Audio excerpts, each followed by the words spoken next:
যখন একজন শান্ত আর নিরীহ সিআইএ হ্যাকার হঠাৎ তার স্ত্রীর মর্মান্তিক মৃত্যুর পর একজন নির্দয় খুনিতে পরিণত হতে বাধ্য হয়। বন্ধুরা, যখন চার্লস জানতে পারল যে তার স্ত্রী যে হামলায় মারা গেছে তার পিছনে শুধু সন্ত্রাসীরাই নয়, বরং তার নিজের অফিসের বিশ্বস্ত অফিসাররাও জড়িত, তখন সে প্রতিজ্ঞা করে যে তার স্ত্রীর মৃত্যুর জন্য দায়ী প্রত্যেক খুনিকে শেষ করে তবেই সে শান্ত হবে। কিন্তু এমন একজন সাধারণ মানুষ যে জীবনে কখনো বন্দুক ধরা তো দূরের কথা, সামান্য ঝগড়াও করেনি, সে কি পারবে পৃথিবীর সবচেয়ে ভয়ঙ্কর অপরাধীদের স্বীকার করতে, নাকি নিজেই তাদের শিকার হয়ে যাবে? চলুন আজ আমরা এই গল্পটি জেনে নিই। গল্পে শুরু হয় চার্লস নামের একজন সিআইএ ক্রিপ্টোগ্রাফারকে দিয়ে। সে তখন গ্যারেজে তার প্রিয় স্ত্রী সারার জন্য একটা খেলনা উড়োজাহাজ তৈরি করেছিল। এমন সময় সারা তার কাছে এসে তাকে ঘরের ভিতরে নিয়ে যায় এবং জানায় যে সে একটা জরুরি ব্যবসায়িক মিটিংয়ের জন্য লন্ডনে যাচ্ছে। সারার দূরে চলে যাওয়ার কথা শুনে চার্লস খুব মন খারাপ করে। এটা দেখে সারা তাকেও তার সাথে যেতে বলে, কিন্তু কাজের ব্যস্ততার কারণে চার্লস যেতে পারে না। সে হাসি মুখে সারাকে বিদায় জানায় এবং নিজেও সিআই অফিসের দিকে রওনা হয়। অফিসে চার্লসের একজন ভালো বন্ধু ছিল যার নাম বিয়ার। কাজ করার সময় চার্লস ইনক্লাইন নামের এক অপরিচিত সোর্সের কথা বলেছিল। সেই সোর্স তাকে জানায় যে স্পেশাল অ্যাক্টিভিটি সেন্টারের ডিরেক্টর চার্লসের বস মুরের সাথে মিলে একটি ড্রোন হামলা চালিয়েছে, যাকে আত্মঘাতী বোমা হামলা বলে চালানো হয়েছে।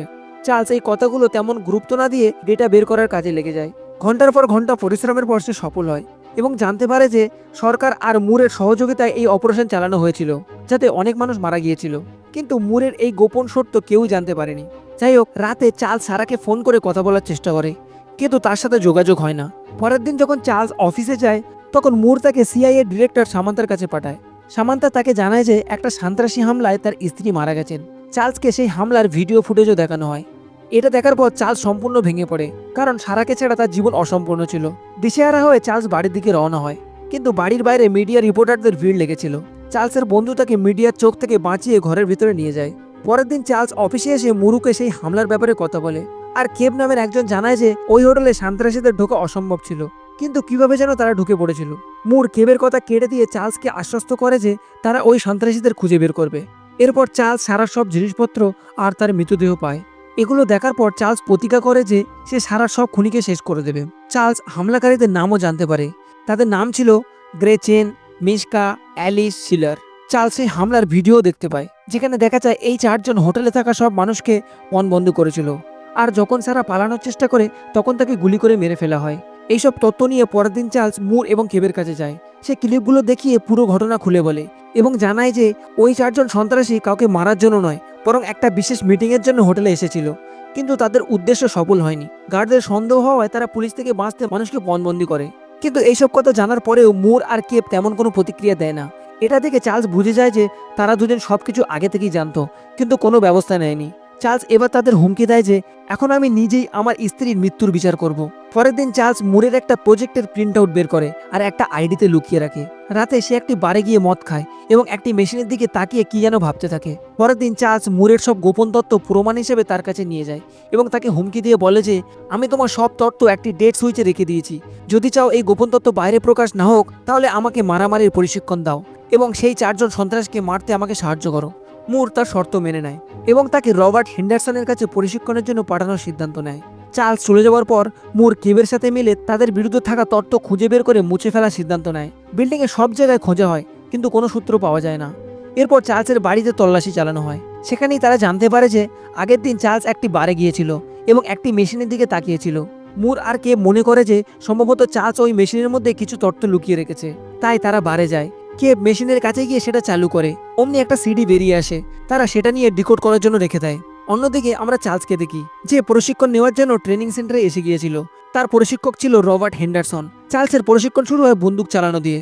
আমরা দেখতে পাই যে চার্লস গুলি করতে খুব ভয় পাচ্ছে। তার নিশানা খুবই খারাপ। নিজের দুর্বলতা বুঝতে পেরে চার্লস টার্গেটের কাছে গিয়ে গুলি করার চেষ্টা করে, কিন্তু তাও টার্গেটে আঘাত করতে পারে না এবং প্রথম রাউন্ডে ব্যর্থ হয়। এরপর তাকে বোমা তৈরির কাজ দেখানো হয়। চার্লস খুব সুন্দরভাবে এবং অল্প সময়ে কাজটি শেষ করে। হেন্ডারসনও তার বোমা তৈরির দক্ষতা দেখে বেশ মুগ্ধ হয়। এই সময়ে চার্লসের একটি নকল পরিচয়পত্র তৈরি হয়ে যায়, যা দিয়ে সে অন্য দেশে যেতে পারত। হেন্ডারসন তাকে বোঝায় যে তোমাকে যতই নির্যাতন করা হোক না কেন, তুমি তোমার আসল পরিচয় প্রকাশ করবে না। হেন্ডারসন ততক্ষণে বুঝে যায় যে চার্লস খুব দয়ালু আর ভালো মানুষ, সে কাউকে ক্ষতি করতে পারে না। তাই রাতে সেই চার্লসের কাছে গিয়ে তাকে বলে তুমি এসব করো না, কারণ এটা তোমার স্বভাবের সাথে যায় না। এর উত্তরে চার্লস বলে আমার শুধু সারার মৃত্যুর প্রতিশোধ চাই। এটা শুনে হেন্ডারসন চার্লসের সাহস পরীক্ষা করার জন্য তার হাতে একটা বন্দুক ধরিয়ে দেয় এবং বলে যদি সাহস থাকে তাহলে আমাকে গুলি করে দেখাও। কিন্তু চার্লস তা করতে পারে না, কারণ তো তার মনে এমন অপরাধমূলক চিন্তাভাবনা ছিল না। এর পরের দেশে সিআইএ টিমকে দেখানো হয় তারা সেই মেশিন থেকে পাওয়া সিডিটি ডিকোড করার জন্য খুব চেষ্টা করছিল, কারণ তাদের মনে হচ্ছিল যে চার্লস এই সিডির মধ্যে মুরের বিরুদ্ধে প্রমাণ লুকিয়ে রেখেছে। কিছুক্ষণের চেষ্টার পর অবশেষে তারা জানতে পারে যে চার্লস কোনো ডেটা সুইচ করেনি, বরং তার উদ্দেশ্য ছিল তাদের মনোযোগ অন্যদিকে সরিয়ে দেওয়া এবং তাদের সিস্টেমে একটা ত্রুটি ঢুকিয়ে দেওয়া। প্রিন্ট আউট ডেটার নিচেও একটি বাগ লাগানো ছিল। এইসবের সাহায্যে চার্লস তাদের সব কথা জানতে পেরেছিল। এরপর তারা বুঝতে পারে যে চার্লসের মতো একজন মাস্টার মাইন্ডকে হারানো অসম্ভব। নিজের পরিকল্পনা ফাঁস হওয়ার পর চার্লস তার ইয়ারবাডগুলো ফেলে দেয়, কারণ এখন তাদের কথা শোনার কোনো দরকার ছিল না। প্রশিক্ষণ শেষ করে চার্লস তার 4 জন টার্গেটকে মারার জন্য বেরিয়ে পড়ে। এদিকে মুর হেন্ডারসনকে ফোন করে চার্লসকে মেরে ফেলার নির্দেশ দেয় এবং হেন্ডারসন চার্লসকে অনুসরণ করা শুরু করে। চার্লস লন্ডন থেকে সরাসরি প্যারিসের দিকে রওনা হয়, কারণ সেখানে গ্রেচেন নামের এক সন্ত্রাসী ছিল। চার্লস কোনোভাবে গ্রেচেনের ঠিকানা জেনে নেয়।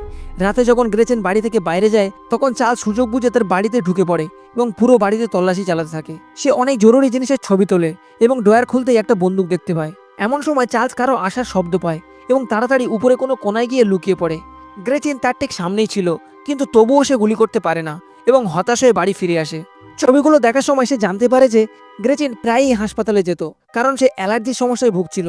এটা জানার পর চার্লস গ্রেচেনকে মারার অন্য একটি উপায় বের করে। পরের দিন সকালে এমন কিছু ফুল কেনে যেগুলোতে গ্রেচেনের অ্যালার্জি ছিল। এদিকে গ্রেচেন কিছু মেডিকেল টেস্ট করিয়েছিল। ঠিক তখনই চার্লস ডক্টরের বেশে তার কাছে আসে এবং যে ঘরের ভেতর গ্রেচেন ছিল সেটা বাইরে থেকে তালা দিয়ে ওপর থেকে অ্যালার্জিক ফুল ঢেলতে থাকে। গ্রেচেন তাকে এটা করতে নিষেধ করে, কিন্তু চার্লস তার উপর দয়া দেখায় না এবং প্রধান সন্ত্রাসীর নাম জানতে চায়। কিন্তু গ্রেচেনের খারাপ অবস্থা দেখে সে তাড়াতাড়ি বের করে দেয়। এরপর দুজনের মধ্যে তুমুল মারামারি শুরু হয়। গ্রেচেন তার থেকে বাঁচতে বাইরে পালানোর চেষ্টা করে, কিন্তু চার্লস তাকে এত সহজে ছাড়তে রাজি ছিল না। সে বন্দুক নিয়ে তার পিছনে ধাওয়া করতে থাকে। দুজন দৌড়াতে দৌড়াতে রাস্তায় চলে আসে। এমন সময় খুব দ্রুত গতিতে একটা গাড়ি গ্রেচেনের দিকে আসে এবং তাকে ধাক্কা মেরে সেখানেই তার জীবন কেড়ে নেয়। এটা দেখে চার্লস গ্রেচেনের কাছে গিয়ে তার হাত থেকে ফোনটি তুলে নেয় এবং সেখান থেকে পালিয়ে নিজের বাড়ি চলে আসে। নিজের শরীরের রক্ত মুছে ফেলে এবং সে দ্বিতীয় সন্ত্রাসীকে মারার জন্য বেরিয়ে পড়ে। এদিকে মুরও খবর পায় যে গ্রেচেন মারা গেছে। মুরের বুঝতে দেরি হয় না যে গ্রেচেনের মৃত্যুর পিছনে চার্লসেরই হাত আছে, কিন্তু সামান্তা তাকে বলে যে এই মৃত্যু একটি দুর্ঘটনা বলে জানানো হচ্ছে। অন্যদিকে আমরা চার্লসকে দেখি, যে একটা বারে বসে মদ খাচ্ছিল, কারণ সে বিশ্বাস করতে পারছিল না যে সে একজন মানুষকে মেরে ফেলেছে। তখনই তার চোখ হেন্ডারসনের উপর পড়ে, যে তাকে অনুসরণ করে এখানে চলে এসেছে। হেন্ডারসনের হাত থেকে বাঁচতে চার্লস সেখান থেকে পালিয়ে অন্য একটি বারে যায়, কিন্তু মৃত্যু যেন তার পিছুই ছাড়ছিল না। হেন্ডারসন সেখানেও চলে আসে। চার্লস তাকে দেখে বাথরুমে ঢুকে যায়, যেখানে পালানোর কোনো জানালা ছিল না। এবার চার্লস পালানোর চেয়ে তার সাথে কথা বলার সিদ্ধান্ত নেয় এবং জিজ্ঞাসা করে, তুমি আমাকে কিভাবে খুঁজে পেলে? এর উত্তরে হেন্ডারসন বলে, আমি জানতাম গ্রেচেনের মৃত্যুর পর তার ফোন তোমার কাছেই থাকবে, শুধু সেই ফোন ট্র্যাক করে আমি তোমার কাছে চলে এসেছি। এই সময়ে চার্লস বাথরুমে একটা ছোট বিস্ফোরণ ঘটিয়ে সেখান থেকে পালিয়ে যায়। এখন গ্রেচেনের মোবাইল ট্র্যাক করে তার কাছে পৌঁছানো অসম্ভব ছিল। চার্লস ইনক্লাইনকে মেসেজ করে তার সাহায্য চায়। ইনক্লাইন তাকে ইস্তাম্বুল আসতে বলে, কারণ তারা অনেক বছর ধরে একে অপরের সাথে কথা বলে গোপন তথ্য আদান প্রদান করত। ইনক্লাইনের সাথে দেখা করার জন্য চার্লস ইস্তাম্বুল আসে। একটা মহিলা তার কাছে এসে তাকে সাথে যেতে বলে এবং তখনই জানায় যে এই মহিলা ইনক্লাইন। সে চার্লসকে গাড়িতে বসিয়ে তার গোপন ড্রাই নিয়ে যায়। পথে সে জানায় যে তার সাথে যা ঘটেছে সব খবর তার কাছে আছে। সে নিজের ব্যাপারেও জানায় যে তার স্বামীও সিআইএ এজেন্ট ছিলেন, কিন্তু তিনি রাশিয়ান এজেন্সির জন্য কাজ করতেন, যাতে সিআইএ গোপন তথ্য দিতে পারে। এই সময়ই তার মৃত্যু হয়, যার কারণ আজও একটি রহস্য। ইনক্লাইন চার্লসকে তার বাড়িতে নিয়ে আসে, যেটি খুব সুরক্ষিত ছিল। সেখানে একটা সম্পূর্ণ সিস্টেম বসানো ছিল। ইনক্লাইন জানায় যে যদি কখনো রাশিয়া এখানে হামলা করে তাহলে একটা ডিলিট বাটন টিপে চোখের পলকে সব তথ্য মুছে ফেলতে পারে। এরপর ইনক্লাইন চার্লসের বাকি 3 শত্রুর বিস্তারিত তথ্য বের করে দেয়। এদিকে আমরা সামান্তাকে দেখি, যে জেনে গিয়েছিল যে মুর হেন্ডারসনকে চার্লসের মারার দায়িত্ব দিয়েছে, তাই সে মুরকে বলে যে চার্লসকে মারার পরিকল্পনা বদলাতে। অন্যদিকে আমরা চার্লসকে দেখি, যে মিশকাকে ট্র্যাকে করে একটা বিলাসবহুল হোটেলে এসে পৌঁছেছে, কারণ সে জানতে পেরেছিল যে মিশকার হোটেলের ছাদে সুইমিং করার শখ আছে। পুলটি কাঁচের তৈরি ছিল, সেটা ভেঙে মিশকাকে মেরে ফেলার জন্য চার্লস একটা বিশেষ যন্ত্র তৈরি করে এবং হোটেলে ফিরে আসে। এখানে চার্লসের একজন লোক চেনা মনে হয়, যাকে দেখে সে বুঝতে পারে যে কেউ তার অনুসরণ করছে। এখানেই আমরা হেন্ডারসনকে দেখতে পাই। ইনক্লাইন যে হোটেলের ক্যামেরা হ্যাক করে রেখেছিল, সে চার্লসকে সতর্ক করে বলে যে এখানে সিআইএ এজেন্টের সাথে হেন্ডারসনও আছে, তাই সে চার্লসকে এখন কিছু না করার পরামর্শ দেয়। কিন্তু চার্লস তার কথা শোনে না এবং পুলের কাছে পৌঁছায়। সে মিশকার কাছে সন্ত্রাসী হামলার মূল কে তা জানতে চায়, কিন্তু মিশকা কিছুই বলে না। চার্লস রেগে পুলটি ভেঙে দেয় এবং পুল থেকে নিচে পড়েই মিশকার মৃত্যু হয়। ইনক্লাইন চার্লসের সাথে যোগাযোগ করে তাকে জানায় যে হেন্ডারসন এখনও তার দিকে আসছে, তাই তাকে এখান থেকে চলে যেতে বলে। চার্লসকে পালাতে দেখে হেন্ডারসন তার খুব কাছাকাছি চলে আসে, কিন্তু কিছু করার আগেই সামান্তার লোক এসে হেন্ডারসনের উপর হামলা করে এবং তাকে গুলি করার চেষ্টা করে, কিন্তু তার আগে হেন্ডারসন তাকে মেরে ফেলে। এই দুজনের মারামারির সুযোগ নিয়ে চার্লস সেখান থেকে পালিয়ে যায়। এবার মুরুও জানতে পারে যে সামান্থা চার্লসকে বাঁচানোর জন্য তার লোক পাঠিয়েছিল, তাই সে সামান্থার কাছে চার্লসের অবস্থান জানতে চায়। সামান্থা তাকে হোটেলের নাম বলে দেয়। হোটেলে সিসিটিভি ফুটেজ দেখার পর মুর চার্লসের কানে একটা ইয়ারপিস দেখতে পায়। সেটা হ্যাক করে তারা চার্লস এবং ইনক্লাইনের কথা শুনতে শুরু করে এবং ইনক্লাইনের ব্যাপারেও তারা জানতে পারে। অন্যদিকে আমরা চার্লস আর ইনক্লাইনকে দেখি। তারা যখন ইস্তাম্বুলের বাড়ি ছিল, রাতের হাঁসের ডাক শুনে ইনক্লাইন বুঝতে পারে যে তাদের বিপদ আসছে। ক্যামেরায় তারা কিছু সৈন্যকে বাড়ির দিকে আসতে দেখে ইনক্লাইন তাড়াতাড়ি সব ডেটা মুছে ফেলে এবং চার্লসকে নিয়ে সেখান থেকে পালাতে শুরু করে। কিন্তু তারা সৈন্যদের নজরে পড়ে যায় এবং তাদের উপরে গুলি চালাতে থাকে। এই গোলাগুলির মধ্যে তাদের গাড়ির দুর্ঘটনা ঘটে। আহত ইনক্লাইনকে চার্লস সামনের সিটে বসিয়ে নিয়ে ড্রাইভ করে এবং গাড়িটা একটি পার্কিংয়ে নিয়ে যায়। ইনক্লাইন ততক্ষণে মারা গিয়েছিল, তাই চার্লস এবার একা তার মিশনে বেরিয়ে পড়ে। এবার সে অ্যালিসের সাথে একটা অস্ত্রের ডিল ঠিক করে তার কাছে যেতে থাকে, কিন্তু যাওয়ার আগে সে তার ছবি একটা বার্লিনের ক্যামেরায় ফেলে দেয়, যাতে সিআইএর লোকেরা মনে করে যে চার্লস বার্লিনেই আছে।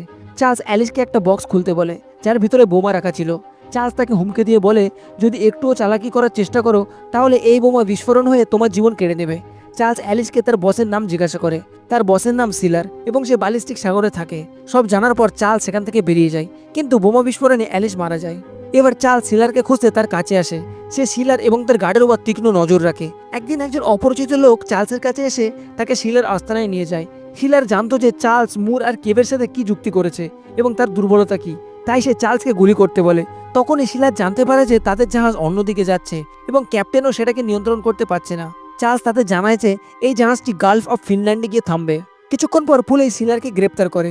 মুর এবং কেভের সত্য সবার সামনে আসার পর তাদের হাতকড়া পরিয়ে দেওয়া হয়। শেষে হেন্ডারসন ও চার্লসের সাথে সব মিটমাট করে নেয়, আর চার্লস যে খেলনা উড়োজাহাজটি সারার জন্য বানাচ্ছিল সেটা সম্পূর্ণ করে আকাশে উড়িয়ে দেয় এবং এখানেই ছবিটি শেষ হয়ে যায়। Thank you for watching. If you like the video, please do subscribe.